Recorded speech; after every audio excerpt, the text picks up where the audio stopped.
Hello there, good evening. You're watching QTV Youth Dialogue and I am Jeremy Sonko. Wishing you all a happy 60th independence anniversary. And to start with today on the program is to listen to President Adama Barrow's speech, the portion where he was talking about young people, how his government is planning to support young people in the Gambia. But to further interest all of you in today's program, we will be joined by Lamin Kaysedi, who's the Youth Presidential Affairs Advisor to President Adama Barrow, to talk to us about some of the policies, some of the plans that he has since he's now advisor to the president on youth matters. Young people constitute 60% of the population in the Gambia, and they need a lot of attention and deliberate policy to ensure that we realize their full potential as a country. Also, the second national dialogue was held over the weekend, where people from across the Gambia came together to come with their divergent views and reflect on so many things moving forward for our country. And two young people were present there talking about diverse issues. We also have inserts of that will come your way on this program today. But first, let's take a look at what the president said at the 60th independence anniversary celebration at the Makati Square in Banjul.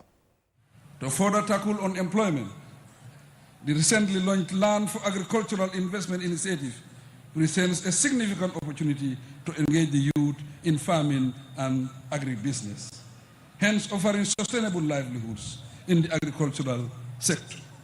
Besides this, my administration is actively promoting the establishment of light industries to create more gainful employment opportunities and foster economic growth. Fellow Gambians, boys and girls, today we are a proud nation of 2.4 million people. These milestones call for reflection on how to better utilize our human resource, skills, knowledge, and the vast potential that resides in the people and the land for better and faster results. As we march on, we must acknowledge the struggles that many Gambians face, particularly the youth. The Gambia's youthful population is our greatest asset, and this includes you, the school children and students in our educational institutions. You are endowed with immense potential and therefore be able to drive our nation's growth. Yet too many young people venture into irregular migration. Let me assure you that my government stands in solidarity with you, and we are determined to create various pathways for you to succeed here at home. The opportunities at your disposal are amazing. The technologies at your fingertips are tools to save your lives, change the fortunes of your families, and transform your communities and the nation. To succeed, however, you must pay heed to good advice. Be respectful, hardworking, and law-abiding. Do not be deceived by the stories you hear about other lands. There is no land of milk and honey. This is a world of hard work, and no one can change this reality.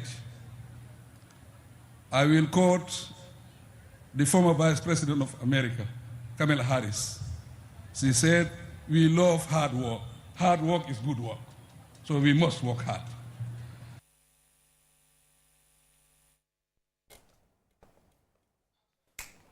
Oh, yes. Thank you so much for staying with us on QTV Youth Dialogue. That was President Adama Barrow's speech. We just cut up a section where he was talking about young people in the Gambia, talking about there's no land of milk and honey and all of that. Obviously, there's none, but, opportunities can be created. And that is why, to further, take us through some of the opportunities that the government is working towards providing for young people in the Gambia, I'm joined by Lamin Kaysedi, who is the Youth Presidential Affairs Advisor, Youth Affairs Advisor to the President of the Republic of the Gambia. He used to be the deputy and now eventually promoted as the advisor to the President on youth matters. Thank you so much, Lamin Kaysedi, for joining me on this program. You've joined me on this program a few times, but obviously not in the capacity of advising the President of the Gambia on youth matters. Welcome to the program. Thank you very much, Janawa. And it's an honor to be back in this program. I think I was among the pioneer members who started agree. actually Yes. as a panelist to this program. And let me also make a disclaimer. Yeah. I am not a youth anymore. Well, yes. So I am a youth advisor. Yes, and on this program we would invite individuals if they are stakeholders in matters that has to do with young people. I'm sure you have the understanding. Well, I'm just yes. making the disclaimer for our other listeners. people who are watching. Some will be like, oh, okay, is he a youth? Yeah. I'm saying this because there is a caveat, there is a bracket yes. that defines who a youth is, and Alhamdulillah Rabbil Alamin, I no longer fall within that category. Slightly. Yes. So I am a youth advisor. Yes, he is just to, reiterate that. So, but he's a youth advisor, and then on this program, for example, we've hosted the Minister of Youth, who's also not a young person. But obviously, as a Minister of Youth, young people want to know his policies and plans. As a youth advisor to the President, young people want to know, because you are going to be sitting with the President to tell him this and this and this and that for young people of the Gambia. So it's good that you put out the disclaimer, so just so that they don't come after you. They don't come after me. But again, also, I mean, all my career, professional career, I have been working with youth and children, and a good number of those children that I mentored have transitioned into becoming youth now, and I'm glad that today I sit back and watch the impactful activities that they do, and I take so much pride in a good number of them. But I think you too. Me too. Yeah, me too. But not today. Not today on this conversation. Yes. So here I am today by God's grace. Yeah. I rose through ranks, and not because I'm the smartest, not because I'm the most intelligent, not because I understood youth issues more than anybody, but God today, opportuned me the chance to become the presidential youth advisor. And what that entails is to advise the Office of the President on youth policy matters, also take part in the formulation of policies and advise on their impact on youth, and where necessary to also propose for policies that will be of great impact to young people. And this work is not also limited to advising the Office of the President, but also sector ministers. I do have a lot of interaction with ministers, because sometimes before the document, for example, a policy document comes to cabinet for review, it has already gone through a lot of processes. So we intend to now take part effectively in those review processes, to be able to have input in those policies, so that you don't wait until the policies are already at that final stage and you want to advise on, but at least take part in the formulation. So and that's why the terms of reference for advisors. My first question is going to come from exactly what you said. So do you want to agree then with the public perception that previously presidential advisors, or let's just be specific here, youth presidential advisors did not effectively participate, when it comes to policy formulation and review when it has to do with young people? Because you just said now you want to actively participate. Do you agree that that was not happening previously? In your introduction, you said you will be looking at the, my plans and so forth, and I bring that to attention. For example, I was the deputy advisor on youth matters, and my predecessor, I wouldn't know exactly how much he was involved in the process of various youth policies and programs. But as the deputy, whatever the head is doing, he should engage the deputy to say, you are my deputy, this is what I think, and you are also in the youth fraternity, you were working in it, you have your expertise, you can bring your expertise in. Yes, you know, team meetings where the policies are put in place and looked into. Yeah, well, there was no teamwork then. Of course, there was teamwork, and let me say, even when I was deputy, I was actively, you know, I mean, on the authority of my principal, who was the youth advisor then. Okay. I acted on his behalf in numerous events. You know, I mean, you know about the Youth Peace and Security Action Plan development. I was at the center of that until proudly that I think last week it was formally launched. And many other, you know, engagements that the young people were involved in, I was taking part in those events. So that was collaboration. But now I'm talking about decisions at the top that has to be done by young people. How engaged were you and, you know, the former presidential advisor? I don't want to. I don't want well, we need to know. Program. Well, we will not limit it to that. We have 1 hour. I'm essentially saying we have 1 hour, so we can look at this. I don't want to center the program on reviewing what my predecessor. Well, it's important to us. That is not for me to do. Each of us appointed. But Casey, you were the deputy. Yes, I was the deputy. I'm saying each of us in our collective responsibilities were very functional, and the beauty that the advisor corps, you know, the past 2 years, which also includes at the time of my boss, we have adopted a synchronized approach to what we were doing, and what that means is that, for example, instead of each of us only specializing on or engaging in our respective domains, what we do is that we were taking a collective approach. For example, if an activity concerned the youth subsector, collectively all of us probably take a review, look at it together, get a report prepared, and maybe at the presentation of that report, because it concerns the youth sector, the youth advisor will take the lead in the discussion. For example, when we are having a conversation with the president about some of the issues,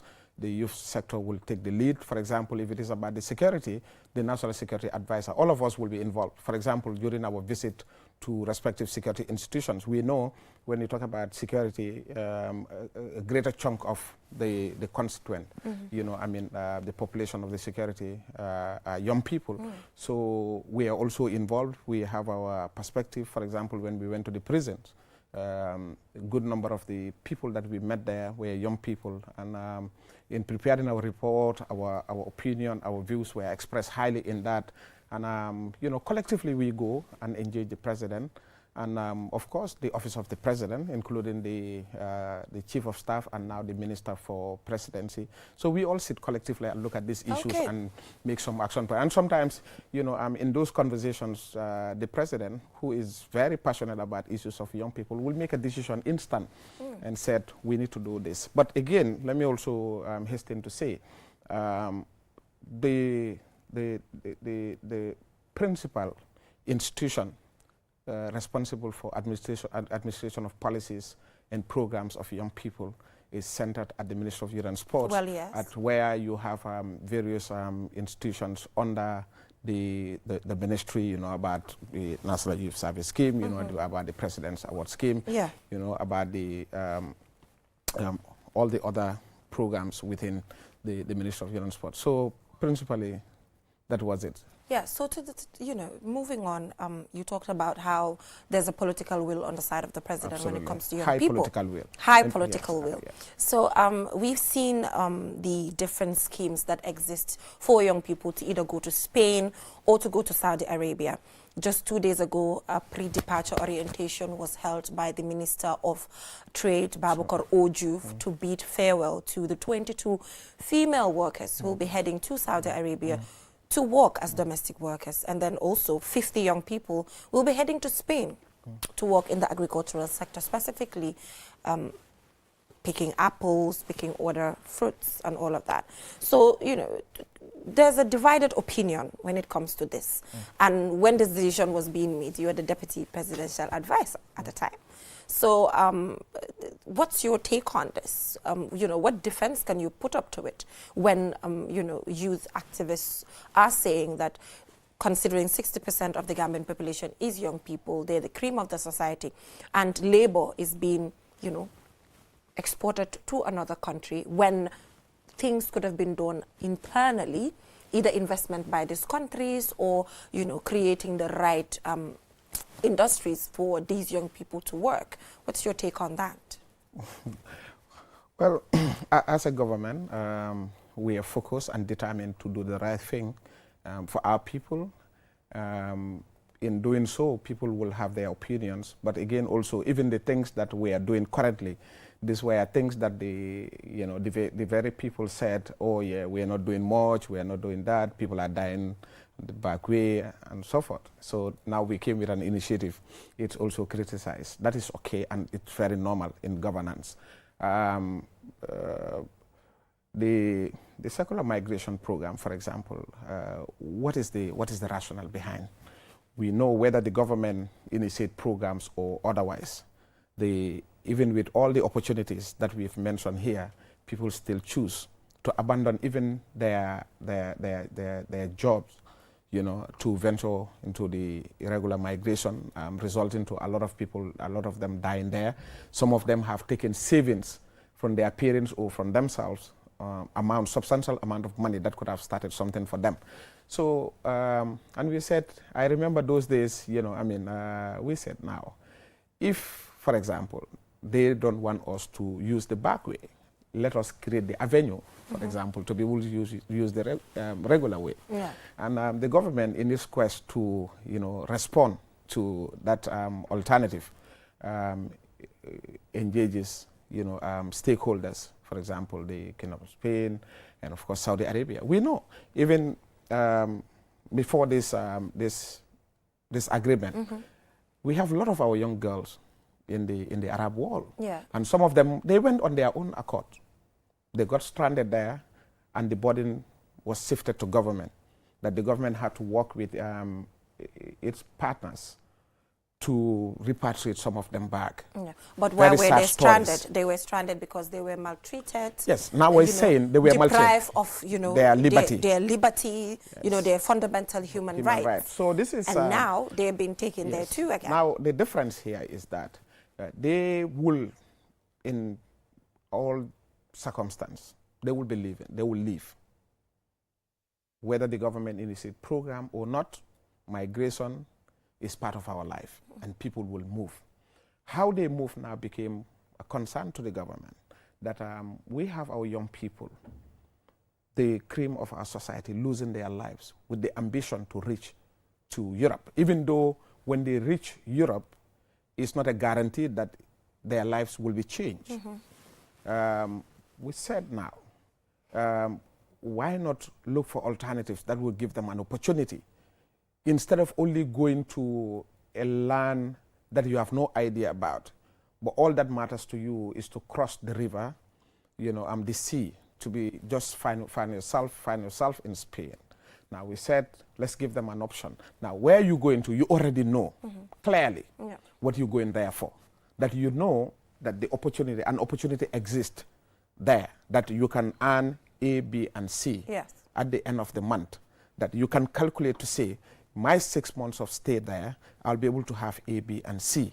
And after that program, the further opportunity that awaits, if you listen to the Minister of Trade, he dilated on that extensively to say, after the initial period, they will be coming back and probably will have another opportunity to go. If they are able to, fulfill the conditions required of the receiving countries, they may now have an opportunity to go and stay there. So at least you now know that I am going, and when I go there, this is what awaits me. Unlike somebody coming to you and said, I want to take you to, any of the Arab worlds, for example. You have no idea what awaits. Sometimes you have been deceived, because those recruiters who are not even licensed, they are not registered, nobody knows them. They are trafficked at the end of the day, and that's why we used to have all those complaints. People will smuggle. In fact, telephone to communicate to your parents, was a problem. But this time around, the government got into, bilateral agreement. Now, where they're going to is known. What they're going to do is known. What they will be earning is projected. Okay. It may be more, in fact, depending on, because we know in the process also there will be issues of,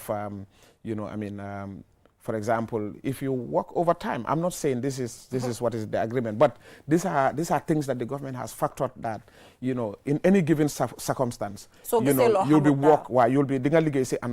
you'll be your dignity will be will be observed, your rights will be observed and so forth. For example, comme Gambia nga mu nekk dëkka di seen ay ndawam si beneen dëkk pour ñu dem nekk domestic workers, for example. Ne yeneen dëkk yi duñ ko def, nekkut lu rafet. No, xam nga suñ ne yeneen dëkk duñ ko def. I think sometimes, we do not have an understanding of the global issues. Wow.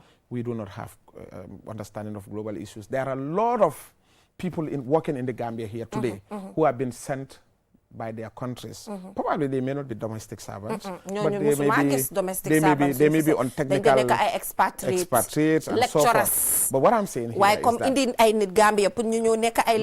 that what propelled this circumstance is what we have to look at, and the government again also is not forcing anybody. Okay. So it's an alternative. Wow. Remember, I said the government has created an opportunity.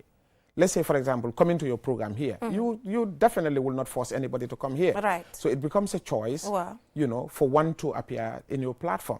I could have declined your invitation. Right. Now, all those who went there, which I've never done and I will never do, but what I'm saying here is that at least those young people who ran to the Labor Department to collect forms were well informed prior to going there, that this form that I'm picking, the intention is to go to either of the two countries. When I have the opportunity to be selected, this is what awaits me when I go there. So it's an option, it's not a force on anybody. I know even if we picked our experts, for example, even if you go to the university and pick our experts, if you go to the Office of the President, Ministry of Education and pick our experts and send them to other countries to go and work there, people will still say, we're a failed country. Wow. Still now, I'm telling you, people will still say, wow. So that is for me. I will not concentrate my discussion on what people will say. Why it's important? It's important. It's important. It's important. Remember, the government is acting on issues that have been raised as concern, and we found them to be genuine and reasonable to intervene in and create, opportunities and options for our people to select from. Yeah. Now, whether it's shameful or it's not, for example, in country here, every day, for example, criminals are apprehended. People are stealing. Yeah. People are breaking into people's home, for example. People are pickpocketing on the street, just like it happens, all over the world. I find it interesting that we don't frown at those things, but here is an option. And these people, when they are caught, they are taken to Mile 2. Is that what we want? No, we don't want to create a situation where, our young people desire. If you interact with these young people, Geneva, and I will say this proudly that, the reason why I'm never afraid to appear in any media platform is that, and talk about issues of young people, is that I have lived it, I have been in it, I have taken part, and have interacted with good number of, the dynamics may change. Yeah. 2 years ago, the dynamics must have changed. But I'm still in the same Gambia here. That brings me to my next question. Being in the system for a very, very long time, yaga nga si system bi, te yaga nga advocate for youth leadership. Yo yaga nga advocate for youth leadership as a person. Although neka tulo youth. Why? Kadu binga wohon demba. Youth la. Why? Kadu binga wohon demba. Hamna ne kadu bobo yang sa taxaw ba legi ne young people yi dañ leen wara bay pour ñu take over leadership. So leadership bari na. Amna si parliament bi. Amna in the cabinet. Amna in different angle yi nga xamne business ak lu mu ci doon. Why ñu ngi wax about young people taking over, not over but taking space. Taking part. Boka si table bi. Wax sen kadu bobu pour mu wara mëna dem da nga wara boka si top bi.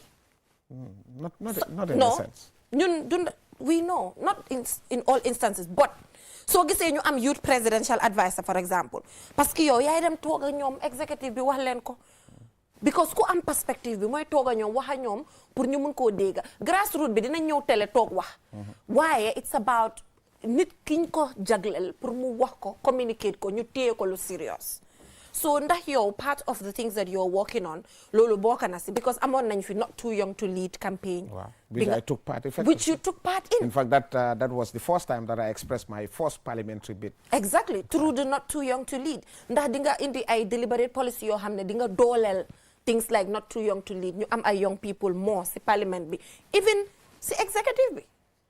Executive bi gis nañ ne jigéen ñi moom it's a problem boobu problème yi boppam la we're not talking about women but right now amuñ youth benn youth si parliament bi te gis nañ other presidents across the world léegi especially African presidents for example gis nañ recently Botswana ñu ngi jël ay ndaw yi nga xam ne they're less than 35 jox leen ministerial positions so are you going to work towards that with your existing policies the not too young to lead campaign? One thing I know is that what makes our work very much easy is that we are working with somebody or we're working for somebody who whose desire to see young people in the forefront. Why young people in the forefront? I'm at the center of his heart. I'm the young people you have they're less than 35. They're doing wonders in several sectors and nekunfa. Well, you see, it starts from there. Informing a government. A political will. The political will is there. Informing a government. For example, today, if you compare us to the sub-region and the globe, you will find out that we are doing tremendously well in those disciplines. For example, today, you may look at the Minister for Youth and Sports, you may look at the Minister for Higher Education, Research, Science. For example, you may not classify him as a young person, but let's look at these people, their interaction in terms of their line of thinking, their understanding of youth issues, you know, their willingness to work with young people. And you look at our cabinet and mirror it, you know, you see that youth, you know, brain. So you see, sometimes it's not just about the age. Wow, why it's not just about the age. Now, going to that's our concern, and that's why we have to look at it. We have to look at it in another perspective. We have to look at it from the broad perspective. Wow. That what are we looking at here? Okay. For example, cabinet is not a youth group. It's not a youth institution, for example. Generally, now, it's advised that you have a balance of. You see, now in having that balance, as other countries are doing. In having that balance, even for example, not for the balance, but it's about capacity, sir. Why capacity? Now, let me give you this example. For example, if you have, you know, I don't want to crucify myself. Wow. I know a woman will better off represent the voices of women, probably more than men. Yes. But you will also agree with me that there are men who took center stage in defending rights of women more than women themselves. But I totally now, agree today, with that. if you have a cabinet, for example, that comprises of men who are very, very, very gender sensitive, and having a cabinet of only women, you know. Can ask for only women. Exactly. No, I'm just giving you. I'm just trying to put, you know, rationalize around which it. Which is very right. Now, going to Parliament, for example, the stepping stone. Let's talk about, for example, Parliament. Yes. Now, we have political parties. Remember, the president is elected. Now, he represents a party. Right. Many other political parties are here. Yeah. You know, and then, you know, parliamentarians, probably independent opportunity of becoming an independent candidate and winning is also there. Most of the time, young people is independent like that. But now, what we've been talking about, and I will get back to that, you know, when we're actively involved in activism, the point there is that that's why the No Too Young to Run initiative came. It doesn't look at only young people in the neutral platform. It looks at the young people from neutral platform. That's why the likes of Mustafa Akar, myself at the time as an independent candidate, you know, and many others came, you know. Why I'm going to say get them independent? So len amon political party bu No, exactly, and that's why we are saying. And that's why properly. No, but again, also let's also be very fair to political parties. You don't expect that because Geneva is outspoken, Geneva has a good relationship. I'm just saying you don't have to expect that a political party A, for example, NPP will go and pick you and say, oh Geneva, you do a very good program at QTV and all that. Come and be our candidate. No, it doesn't work like that. Geneva would have to, the forward nangu. Mu xamne pour nga mëna nekk ci néegi député, 2 options exist. You can be an independent, 3 options in the Gambia. You can be nominated by the president. That's the probably one way, and the president only nominates 5 people. Only 5 people. Now, nadanga nga fall your hands and said, I'm a strong youth advocate, or I have a strong background in youth. Let me wait. The president will nominate me. No, but the other option is that you go and belong to a political party. The other option is that if you think the need is there and you have the ground, you go and end the contest independent. But what we encourage more is that for young people to belong to structures. Now, belonging to structures, and that's why we now shifted the idea to youth political participation. Yeah, actively. Yes, active youth political participation.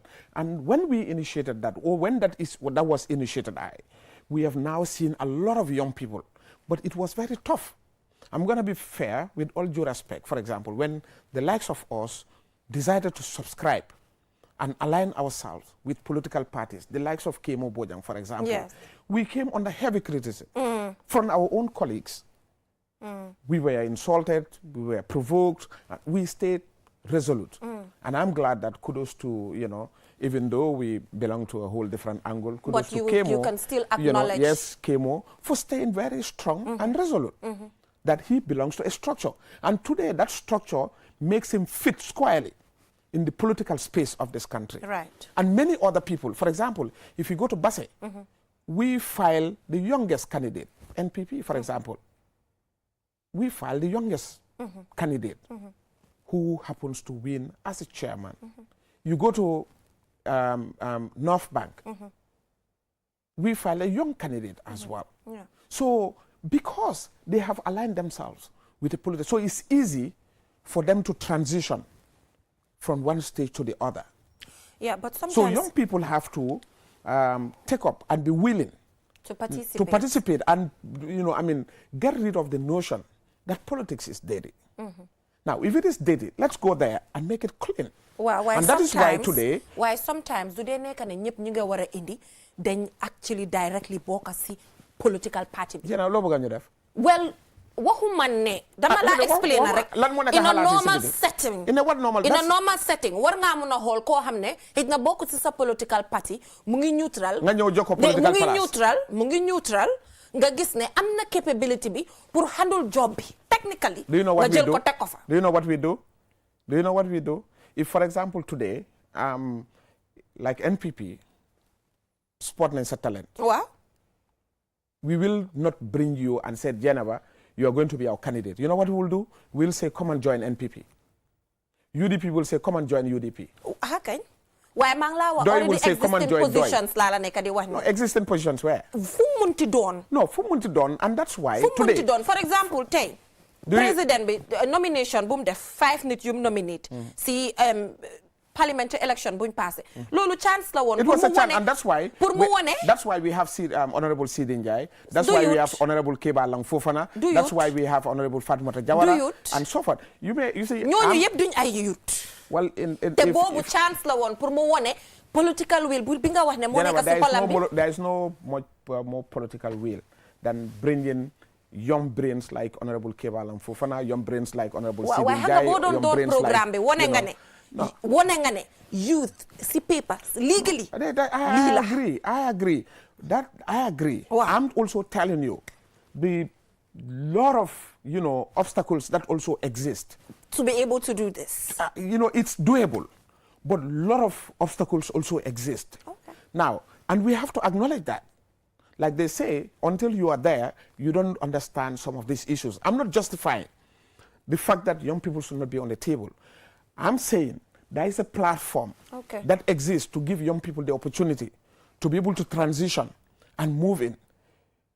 And for me, that has always been my belief ever since. So join a political party, ibala nga transition nga market. No, Not not in our day-to-day. Not in our day-to-day. Okay. Let's say, for example, I vividly remember when Kemo Bojang made the decision to join UDP. Okay. That was as young as yesterday.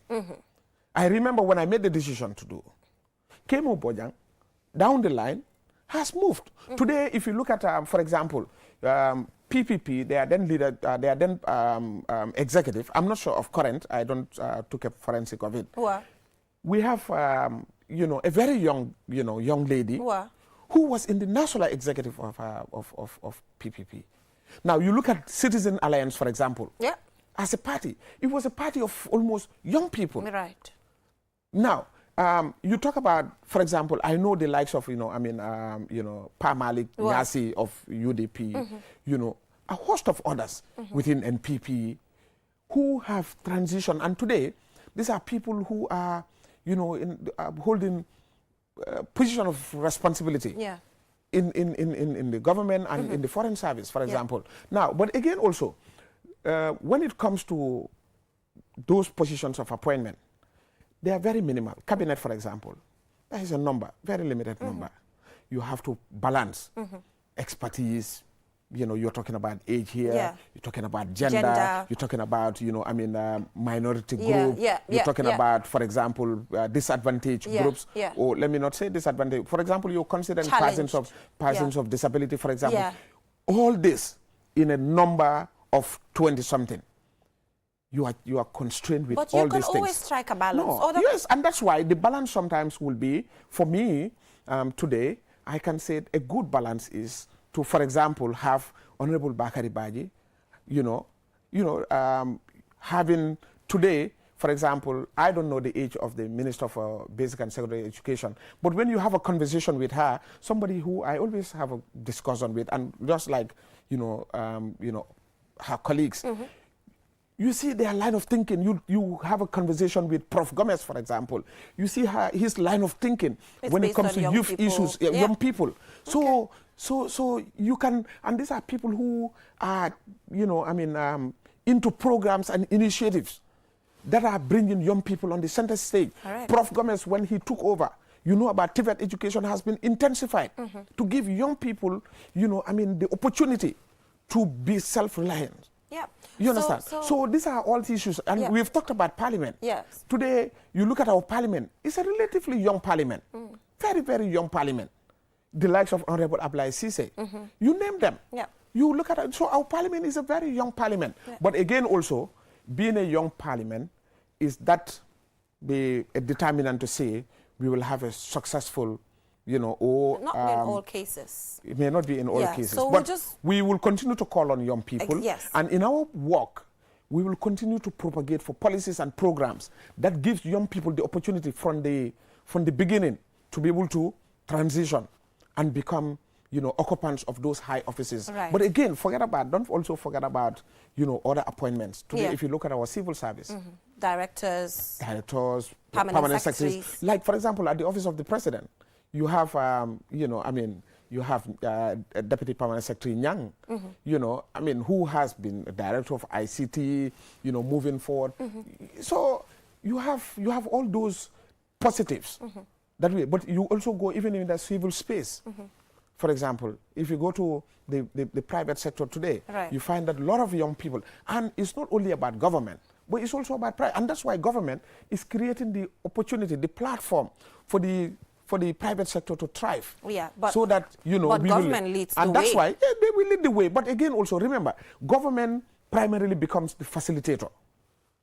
Government becomes the facilitator, and that's why, because all of us cannot be employed by government. Government facilitates the opportunities. Out there. So we'll just go for a short break now. I also went over to the second national dialogue that happened at the Sir Dawda Jawara Kairaba Conference Center, where young people also participated, and then we have 2 videos of 2 young people making submissions, not directly on policies for young people, but just general policies, because they are young people and this is where they want to see their country. This is what they want to see their country doing. So let's start with Alkali Kuyate's video. So Alkali Kuyate is an Islamic scholar, a very young Islamic scholar in the Gambia, who has an opinion on Islam and young people, and guided by the book. and how we're supposed to take on our responsibility, ensuring that as a country we're self-reliant, we're marching to self-reliance as well as national development. Let's take a look at that and we'll be right back. The theme of this discussion is self-reliance and national development. For my own part is on Islamic perspective. Islam is not merely a religion of rituals, but it's a complete way of life. Allah subhanahu wa ta'ala, when the deen was completed, what he said is, Al-yawma akmaltu lakum dinakum wa atmamtu alaykum ni'mati wa radilakum al-islam dina. Today I have completed your religion for you, and I have completed my favors upon you, and I have chosen for you Islam as a way of life. So it's not a religion of mere rituals, but it's a religion that has a role to play in every aspect of our life if only we understand it. Allah subhanahu wa ta'ala, when he is talking about self-reliance and development as people, he said subhanahu wa ta'ala, وَأَلَّيْسَ لِلْإِنسَانِ إِلَّا مَا سَعَى. There is nothing for a mankind or for a human being except for what he strives for. The Prophet alayhi salatu wasalam, he said, it is better for a man to go on top of a mountain and carry firewood on rope on his shoulders to sell it. That is better for him to go to people, extending his hands, begging, whether they give him or refuse him. Jibril alayhi salatu wasalam, he gave an advice to the Prophet alayhi salatu wasalam, 5 advice. He told him, Ya Rasulullah, 5 advice. Live as you wish, but know that one day you are going to die. He told him alayhi salatu wasalam, wa'amal ma'shit fa innaka manziyun bih. Do whatever you want. There is a day that you will be held responsible and accountable for every deed that you do. He told him, wahbi ma'siyata fa innaka mufariqu. Love whomsoever you want and associate whosoever you want. One day you will be separated by death. He told him alayhi salatu wasalam, wa'alam anna sharaf al-mu'min qiyamuhu bil-layl. Know that the nobility of a believer is in this standing up in prayer at night when others are sleeping. But this is the essence of what I want to talk about, the last part of the hadith. He told him, wa'alam anna sharaf al-mu'min qiyamuhu bil-layl wa izzahu istighna'u anin nas. And as for your dignity and honor lies in being independent from people. If you are independent financially, you are independent psychologically, emotionally, because anyone who feeds you control you. Anyone who gives you what to eat control you, tells you what to believe, and tells you what to reject. In Gambia, we don't have a problem with resources. But we have a problem with one resource, and that is the most important resource, which is the human resource. We have natural resource, we have financial resource, but we lack the appropriate human resource, what we call the human capital. Like we lack the right people for the right things. The Prophet ﷺ says, Talibul ilmi faridatan ala kulli Muslim. Seeking knowledge is an obligation upon every believer. This is not only talking about knowledge of the Sharia, but knowledge of anything that benefits mankind. Today we have many young people in this country. The reason why I talk about we lack quality human capital is because we have a country of entitled young people. They have an entitled mindset. Today, as someone who has worked in digital development and women inclusion in tech, I have seen firsthand how technology transformed lives, not just at an individual level, but at national scale. It gives people to the power to learn, to build, to create, and most importantly, to become independent. So before we talk about national development, let's talk about self-reliance, how technology can be a pathway for self-reliance. When we talk about self-reliance, we are talking about reducing free or affordable courses, and this is where young people can leverage, not just young people, but anyone can just use it to upskill. Rwanda has a program which is a coding academy that produces high-tech savvy, and this is something also the Gambia can learn from or embrace. We talk about digital entrepreneurship and startup. Starting a business now requires a storefront, and I think we all have seen the rise of Facebook Market, even people using their WhatsApp status to sell. Sometimes some of them even don't have formal businesses. They just, and we also have people using TikTok Live to sell, and that is providing, income for most of these young people. And we have the rise of fintech, where we have Wave, we have Wechit, which is also a Gambian fintech. People can use it to pay, to buy and sell instantly. And let's look at Nigeria, which have a Flutterwave and Paystack that started as a small fintech, and now they're $1 billion company. So what is stopping Gambians from doing the same? And we have also the gig work economy, which is remote work. Let's say as a developer, you are not just limited to the Gambia, but also you can be hired remotely, which is companies across other countries. And you can stay in the Gambia and be earning good. And some of these platform remote workers use are Upwork, Fiverr, and also it's not just limited to development, but virtual assistants, graphic designers, and software developers. So this is where talent stays in the Gambia, and also they can work with global clients. So we talk about technology, the role of technology in national development. While self-reliance is crucial, we also need to look at the bigger picture. How technology drives national development. You know, we talk about the role of e-governance, which is digital governance and public service delivery. We have seen many African countries also adopting e-governance, making more services transparent. Imagine in 2 years, I have to renew my passport if I can do it online. Imagine if we can tax our file taxes online, just using our phone. These are services the government can leverage. Imagine if you have a platform where this dialogue. That is Ajifama Job, as well as Alkali Kuyate, you know, giving submissions at the second national dialogue as young people. And, you know, Alkali talked about the fact that to him, Gambian youth are entitled. And then Ajifama focused on how young talent can stay in the country. For example, instead of young people, you know, being taken to other countries to work, there are opportunities here through technology for them. So quickly, due to time constraints, you know, apart from the two very important things we discussed, the not too young to lead, as well as unemployment in the Gambia, you know, now that you are directly the one to advise the president, what are, you know, some of the policies or, you know, the first actually point of call when it comes to your new role? I will do an extensive engagement with respective sectors that that have a bearing, or whose work have a bearing with the youth, and the Minister of Youth and Sports, the Minister of Higher Education, Minister of Basic and Secondary Education, Minister of Trade. These are all government entities. And of course, I also intend to have a very good engagement with the civil society, right, and the private sector as well. In fact, that has commenced. You know, I have, within this space of time, I have had a lot of engagement with the private sector. For example, during this independence, one of the institutions, the MJ, you know, I mean, who operates a salon school and beauty, she came to my office. We had a very good discussion, and she have, I mean, because you know, she trains young people, you know. So when she came to the office, we had a discussion, and this was just next to the independence. And yesterday, you know, she was given the opportunity to display, you know, during the independence, what she you know, does as through the chief of staff and minister. So these are things that you know, for her that was a lifetime opportunity to have her students merge and, you know, have the things that they do on at the facility on display.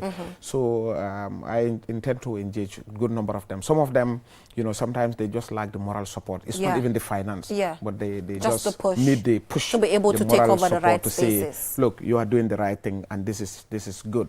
So we'll be having a very good engagement, me and my colleague. You know, I mean, after my elevation, I also have a deputy who is appointed, and I've seen, let me also quick to say, I've seen in your Facebook that page, was going to be a question, because I mean, to a lot of people, this is not an individual to them that has, you know, been in the youth space, you know, and young people say they don't know him. And as much, and for me, and as much we appreciate that, I think it also goes to show that our people are putting us to check, and that is why in our doings we will be very careful as to what we do.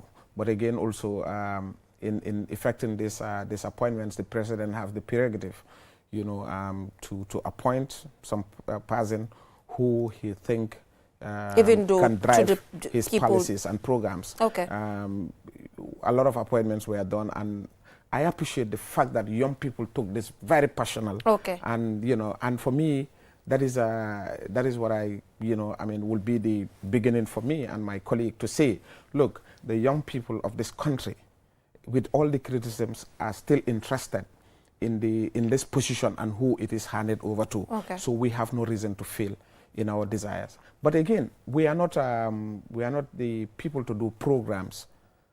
That's, again, also let me make that clear. We do not implement programs. Where necessary, we will. Where necessary, we will. For example, we may organize an event like, for example, the National Dialogue, which brought broad spectrum of you know, I mean, people to discuss. Where necessary, we will do. But you know, we have a ministry for youth and sports. We will be working with them closely and collaboratively. So you're saying even if you do not have, you know, the track record of working in civil society, supporting the initiatives of young people, or directly being part of advocacy, it's okay to still be the advisor? Yeah, because you know, I mean, you may not essentially. You see that not everybody who is doing something on the youth front is known like Lamin KCD is known. Okay. But we have a lot of young people. So you're saying this is a person who has been in the background? We have, I can mention, I know of young people who are very, very, very passionate, and they have been working, you know, behind the scene. And my deputy do not only have an experience in the Gambia, but he traveled outside as well. You have seen life outside there, but again, also that is not the baseline for one's appointment into such office. But okay. Like I said, we have been encouraged and we are motivated that people have raised questions as to who is Lamin KCD, who is Basiru Dao. So we'll be getting back to them again, and we will be working with them, and we'll be carriers of their messages, we'll be carriers of their desires, we'll be carriers of their voice to the platform necessary. This is already ongoing. By the way, the Ministry of Youth and Sports is doing extensively well. The National Youth Council is the custodian of all youth organizations in this country. But we know today in our Gambia, the space has been so broadened.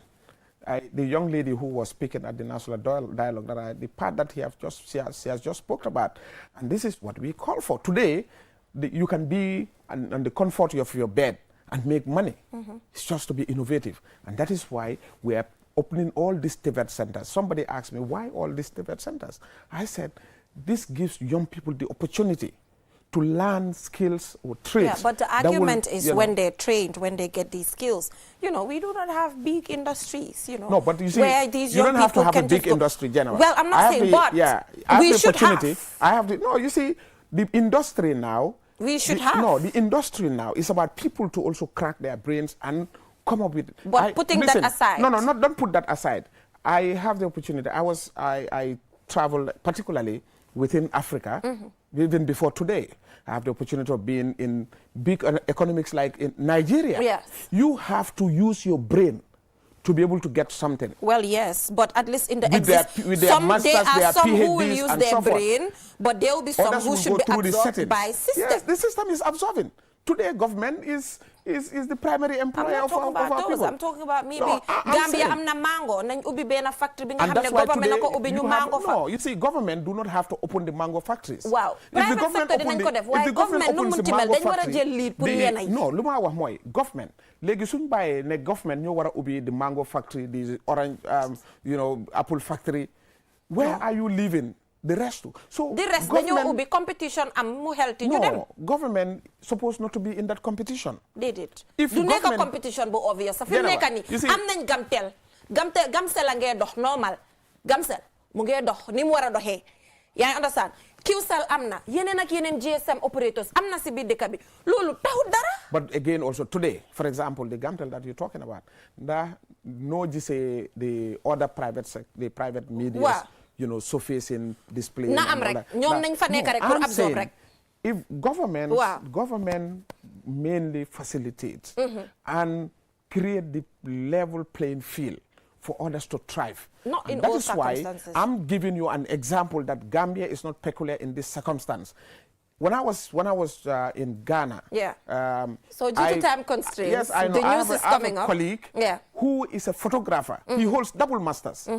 That's why he makes. But he is very innovative in the way he does that photography. Well, young people are also heading we there. appreciate, and that's why I'm acknowledging, and kudos to our young people. Today, if you go to our supermarkets, it's full of locally made products. Exactly. And these are mainly from our young people. So we want to thank you. We want to appreciate you. We want to say the government will continue to support you. And some of those young people also get their support from the government through the Minister of Agriculture, Minister of Youth and Sport, NEDI, and so forth, General. Yeah, thank you so much for joining us on the program, and I hope that you'll come back just so that we continue this discussion. The youth because there's a lot more. The youth dialogue is growing. Yeah. I urge the management of QTV now to also give you adequate time. Yeah, but exactly. let me conclude to say congratulations to His Excellency President Barrow for hosting the 60th independent anniversary of the Gambia, and also wish him a happy birthday. You know, it's a reflection, moment of reflection, and we will continue to reflect. Thank you so much, Lamin K. Sedi, Youth Presidential Affairs Advisor to the President of the Gambia. Congratulations on your appointment, and I'm looking forward to you doing great things, because you've been in this space, you understand the matters, you've lived it, and all of that. So thank you so much for joining us. Till we come your way next week with an interesting program. QTV News is next. Don't go anywhere.